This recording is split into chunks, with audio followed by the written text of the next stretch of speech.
On March 6, 1961, President John F. Kennedy made the first reference to affirmative action when he issued the Executive Order 10925, which forced government contractors to, and I quote, take affirmative action to ensure that applicants are employed and that employees are treated during employment without regard to their race, creed, color, or national origin.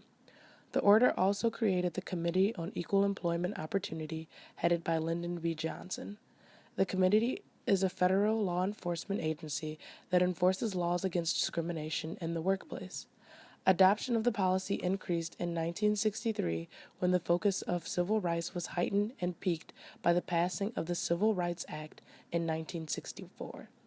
The Civil Rights Act outlawed discrimination based on race, color, religion, sex, or national origin.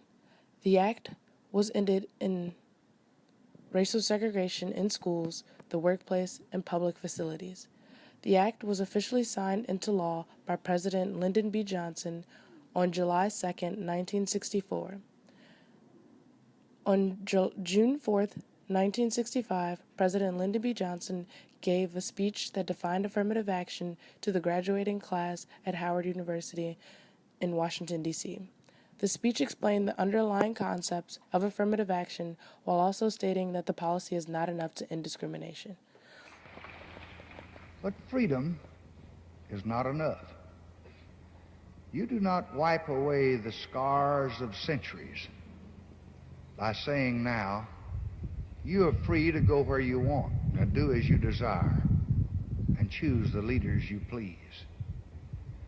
You do not take a person who for years has been hobbled by chains and liberate him, bringing up to the starting line of a race, and then say, you are free to compete with all the others, and still justly believe that you have been completely fair.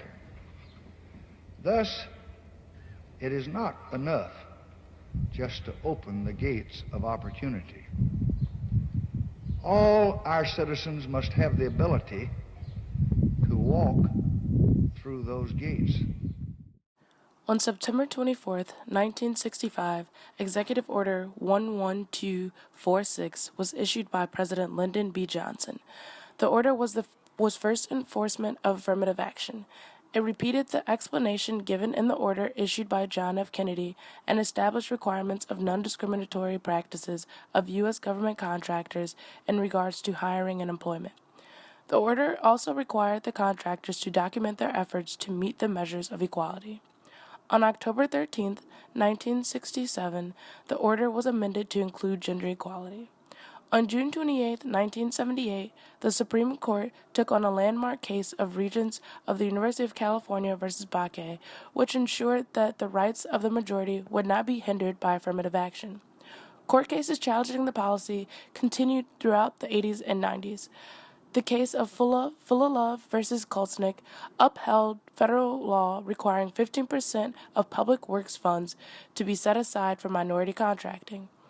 On July 19, 1995, President Bill Clinton gave a speech addressing the policy of affirmative action. He explained that affirmative action was a systematic way of terminating racial and gender discrimination and that the country's job of ending that discrimination was not over.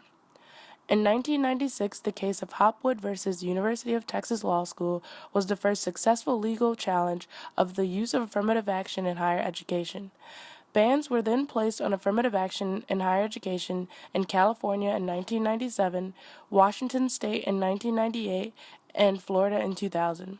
However, in 2003, the Supreme Court upheld the use of affirmative action in university admissions, but in 2006, ruled against considering race to integrate schools. The most current decision regarding the policy was the Supreme Court's decision to uphold Michigan's ban on affirmative action.